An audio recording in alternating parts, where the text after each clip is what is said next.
Kill la Kill, episode 8. Viewer comments. A little bit late, but let's go and get started. Conla Bob 9. Of course, Ira Gamagori would have a bondage suit. He's like the Smithers to Satsuki's Mr. Burns. I like that. I looked back at the start of episode 1, and he's already using whips during his fight with the Goku thief. I guess he likes to whip and be whipped. I like that this episode showed us a flashback of Gamagori's past. Since he's a favorite character, I like how he's always screaming and yelling and over-dramatizing things. I'm a bit surprised to see that he'll be the first of the Elite Four opponents that Roku will fight and potentially beat. I thought he'd be the last because I assumed he would be the strongest of them. We'll just have to see where they take it next week.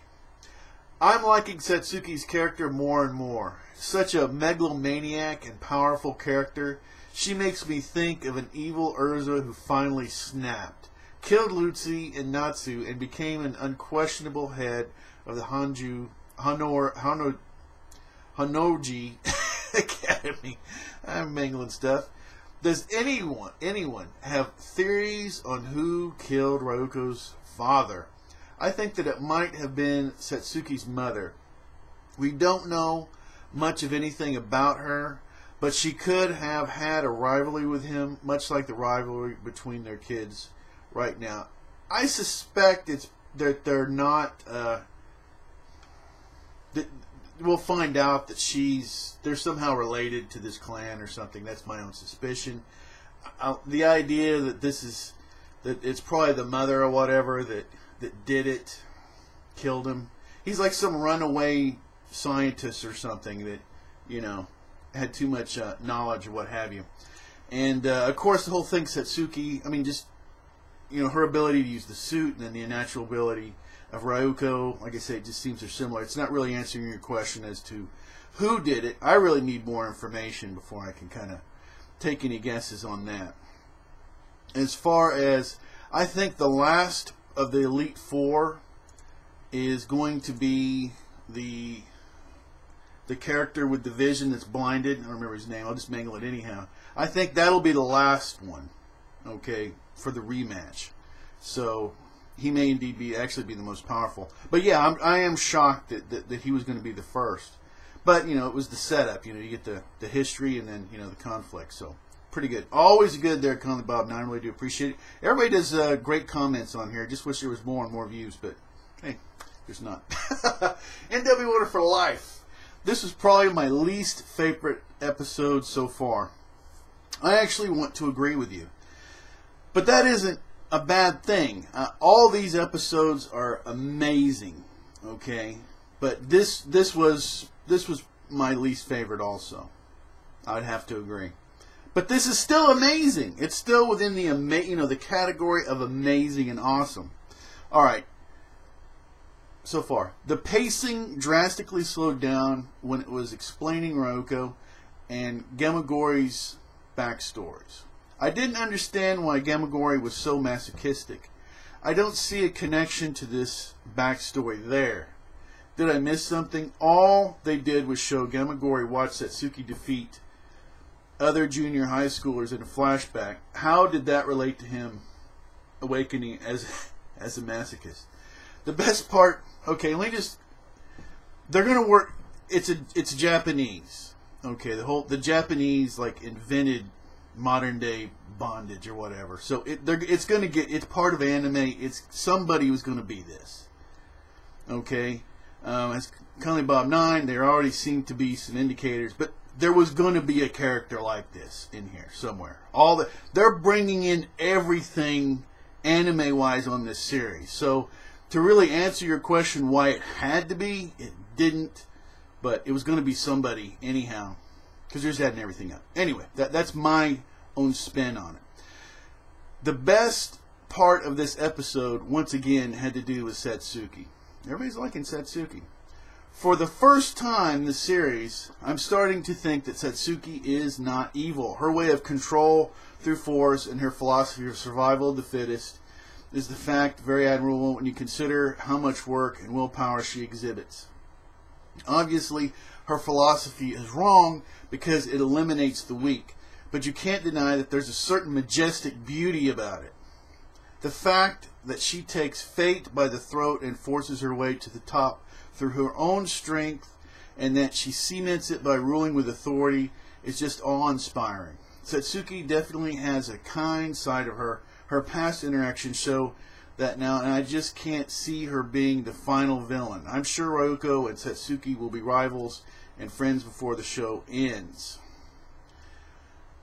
It's her it goes to her philosophy, Animal Farm, communism. It's a point of view. If you honestly, down deep, believe that human beings are just going to turn on each other, okay, and they're not really able to govern themselves, and so any society that's egalitarian that tries to do that, to give people rights such as citizens and all that, will fail because people will just stab each other in the back. And unfortunately, there's some truth to that. Unfortunately, I consider myself an egalitarian because only governments and institutions, only by to use the word, a collective of citizens, can see the overall best interest of everybody and try to control things from getting too strong. But if someone doesn't believe that, and they think people are just animals, and that you have to, the only way to maintain order from chaos is by force. This is throughout history. This, what's going on in here, is a constant. It's like in British history, the Cromwellians and the Cavaliers. This is, all societies go through this struggle. Okay, powerful. I know I'm preachy. I'll be over here in just a second. All societies, all people have to get with this idea. Okay, either people should and can govern themselves to some limit and deserve rights. Okay, or the higher ups have to keep everybody locked down like they're animals. And then you get this hereditary thing, and there's no mobility. But anyway, okay, you probably already know that, but just had to say that, had to get that out. And to finish up your comment, really looking forward to the Elite Four plus Ryuko. I'm eagerly awaiting the rematch with Satsuki as well. As fun as the school setting has been, I'm ready for the show to move to bigger and better things. All right, like I say, and I don't know. Like I say, this is still amazing to me, but it's like the least amazing out of the 8. Now you may just be tolerating it. I don't know how low you put this, or the series in general. So I don't know what bottom, you know where that is on the scale for you. What I find interesting is Ryuko is a really good character, but the writers are allowing Meiko to rise up. She's becoming somebody, right? Satsuki keeps, and it's a villain that people are liking, who has dimensions, and you're seeing, and of course the flashbacks, if anything, are, I think you've kind of come on to something. The flashbacks, even though they're about the Elite Four and everything, they tend to show more about Satsuki than they do the Elite Four, supposedly. I mean, when you really sit back and look at it, at least as much, if not more. So, very interesting characters. So, Ryuko is the hero in this, and with the lesser writers, lesser skilled writers, it would all be about her, and everybody else would be these cardboard cutouts. But all these other characters are really forming into something we can talk about and be very entertained with. All right, really, NW Order for Life, really do appreciate it. Awesome comments. Real short one here. Hawkeye Z, keep making Kill a Kill videos. I will, even though there's only 56 people watching and 4 people commenting. I will, because this is fun, but the comments are awesome. All right, let's see. Appreciate the comment. And KX Mixer X. Oh, and NW Order for Life, once again, thanks for turning me on to this series. Thank you. Awesome stuff. KX Mixer X. Good episode. I find myself at a loss as to how I should view this show. Sometimes I go into it wanting the same thing I got from Attack on Titan. Suspense drama, tension, violence, etc. And I usually get all those things. The problem is that it's completely polluted by the comedy. Oh, wow, that's powerful. It's good comedy. Doesn't sound like it to you, but it undermines the drama and storytelling at times. Ooh. Ooh. I have to say, I saw a lot of that in Fairy Tale. Everything you just said about this series, Kill la Kill, unfortunately just was constant in Fairy Tale. So I've seen that, maybe because of that series, I'm a little more forgiving. But see, this, I suspect, okay, KX makes your X, that I want the comedy more than some people. So I'm more forgiving of it. Okay. Also, I have to. I must stop watching each episode about 20 times. I also take little notes as I'm doing it, so I have some kind of idea what I'm going to talk about when I review. But I have to just to read and make sure I'm not missing all the little tiny little bits that happen in the show. But you continue on.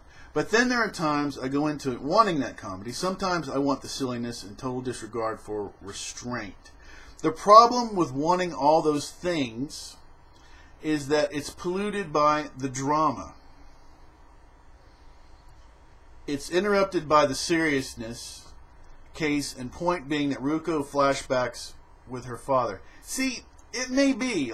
Like I say, I have to constantly stop watching it. So I never watch Kill la Kill just sitting there and watching it for 20 minutes. I don't do that. And sometimes I have to stop it to laugh. So I'm like I said, I must be stopping it like 15 to 20 times. Probably more like 20 times in there. So maybe it's, I don't know, maybe watching, if I sit there and just watched it straight through, I already know when like the first series I did that, and it was too much because I was missing too much. Right? The comedy was too fast. Everything was happening too fast. So that was my issue with it. All right, let's see. Okay. Case in point being Ruko's flashback with her father. It's hard for that to be an emotional scene when you sandwich it in between comedic banter. I want to say something specific about that scene. I think that I said it in my interview, or I might have said it to somebody that I talked to. But what I really liked about that scene with her father is I bought it, okay? He sat there and said, let them go. I have a lot of things I have to tell you. And you could tell she's like, I've got to get them. This person is running away with the scissor, the person that's killed my father. I have to get this person. And so she immediately goes out to get the person, and her father dies. Now that also saves her life, too, okay, because she didn't get caught up in that fire and everything collapsed in. So that was a scene that a lot of times that's like a throwaway scene. They go, oh, don't go, and then you don't buy it. I bought it. But once again, I stop things so much that maybe it's the pace of it. I just have to stop it. And the flip side of the argument being that it's hard for the wonderfully comedic banter and okay, hold on. No, I'm messing up. And the flip side is that the argument being that it's hard for the wonderfully delightful Mako to be funny when you sandwich her between the drama scenes, such as the one I just mentioned. I don't know. Maybe I'm just overthinking.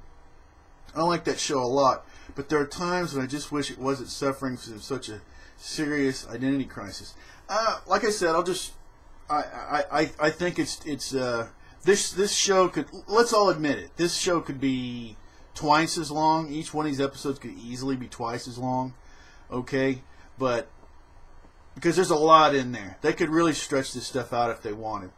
But I could see what you're saying, because it is crammed in there, and it's ha ha ha, and then it's this, and then it's that, and it's fast paced. I mean, this is a series where if somebody's going to watch this straight through, I think they should have their caffeine on, whatever that is, and just be hyped up and ready to stay with this thing, because there's just so much going on. But anyway, all right, awesome stuff. Awesome stuff. My only complaint is wish more people were making comments. Cakes Mixer X. Awesome. Really do appreciate your comments. NW Order for Life. Appreciate it. Conley Bob 9. And Hawkeye Z, very short and sweet, but hey, you can make bigger comments if you want to. All right, or respond to somebody else's. All right, I appreciate your comment too. Very positive. Really do appreciate it. That's going to be it for this week. Sorry it's kind of late. That's the way things worked out. I had stuff to do, and I was kind of hoping maybe we get a few more comments, but I guess I'm just going to have to start. I'm going to try to start doing getting this done, the viewer comment part by Saturday-ish, Sunday morning kind time. You know, I think that's kind of what I was doing before, so I want to go back to that instead of like Monday, Tuesday, which is yeah, and then Thursday. Anyway, we got the big fight, Gamagori, going on this Thursday, Part 9. Ryuko, be there. Anybody can be an anime fan. You can always subscribe. You can always unsubscribe. You can do anything you want to. Until next time, take care.